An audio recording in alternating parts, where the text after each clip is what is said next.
Hi guys, welcome to PG blogs. అందరూ బాగున్నారు? వీడియోలోకి వెళ్లే ముందు లైక్ చేయండి, షేర్ చేయండి, సబ్స్క్రైబ్ చేయండి మర్చిపోకండి. ఇంకోండి, మా దగ్గర మొత్తం వాన వచ్చింది. ఇండియాలో ఏమో ఎండలు మండిపోతున్నాయంట.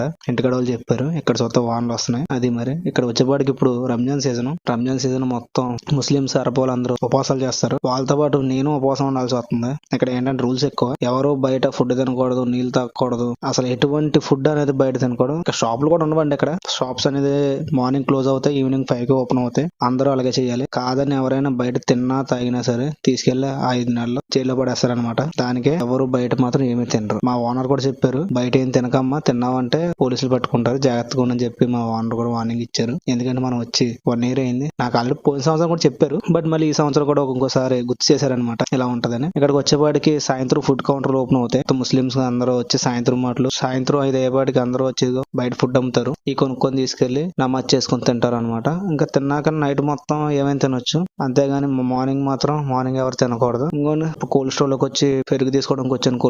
కోల్డ్ స్టోర్ అంటే చిన్న షాపులు కోల్డ్ స్టోర్ అంటారు. ఇక్కడ ఆ చిన్న పెరుగు డబ్బా వచ్చేపాటికి 200 ఫిల్స్. ఇక్కడ ఇచ్చి పెరుగు తీసుకొని 20 రూపాయలకి జిలేబీ ఇస్తారు. జిలేబీ పకోడీ తీసుకొని రూమ్ కి వెళ్ళాలి. చూసారు ఎంతమంది ఉన్నారు? వీళ్ళందరూ ఏంటంటే ఫుడ్ కౌంటర్ ఎప్పుడైనా సరే సాయంత్రం మాటలు ఓపెన్ అవుతుంది, మార్నింగ్ మాటలు ఎవ్వరు ఉండరు. ఈవినింగ్ ఇక్కడికి వచ్చి పకోడా కొనుక్కెళ్ళడం, జిలేబీ కొనుక్కెళ్ళడం, ఏం కావాలన్నీ ఇంకా సాయంత్రం తీసుకుంటాం. మాకైతే సాయంత్రం ఫుడ్ కూడా వచ్చేస్తుంది. ఈ 1 month ఉపవాసం అన్నది ఒకటే, మార్నింగ్ ఎక్కడ తినడానికి ఉండదు అని ఒక బాధ. అయితే ఈవినింగ్ అయ్యేపాటికి మా కంపెనీ మాకు ఏం కాదు ఫుడ్, బిర్యానీ కాంచి ఏ ఫుడ్ అయినా మనం ఆర్డర్ పెట్టుకోవచ్చు. మొత్తం కంపెనీ భరిస్తుంది మాకు. ఫుడ్ కి అయితే ఇబ్బంది లేదండి. రంజాన్ సీజన్ లో ఫ్రీ ఫుడ్ మాకు ఖర్చే ఉండదు అసలు. నాకైతే ముస్లిమ్స్ కి ఖర్చు ఉంటది, కానీ నాకు అసలు ఖర్చే ఉండదు. ఎంత కావాలని తినడమే, ఏం కావాలో తినడం, ఎంత కావాలని తినడం, అదే నా పని. ఇదే బాగుంటది రంజాన్ సీజన్ లో. మరి మీరు ఎప్పుడైనా ఇలాంటి రంజాన్ సీజన్ చూసారా? చూస్తే కింద కామెంట్ చేయండి, మీరు చూసిన రంజాన్ సీజన్ ఎలా ఉంటుందో. ఇంకా అవుట్ ఆఫ్ లో ఎవరైనా ఉన్నారా? మీ సైడ్ రంజాన్ సీజన్ ఎలా ఉంటుందో కింద కామెంట్ చేయండి, నేను చూస్తాను. ఇంకేంటండి, ఎవరైనా ఇప్పుడే అవుట్ ఆఫ్ కంట్రీలో ఎలా ఉంటుందని ఎవరైనా తెలుసుకుంటే ఇప్పుడే సబ్స్క్రైబ్ చేయండి. అండ్ ఇలాంటి ఏమైనా కొత్త విషయాలు తెలుసుకోవాలనుకోండి, మీకు ఏం డౌట్స్ ఉన్నా కింద కామెంట్ చేయండి, నేను రిప్లై ఇస్తాను. మీరు అడిగిన క్వశ్చన్లకి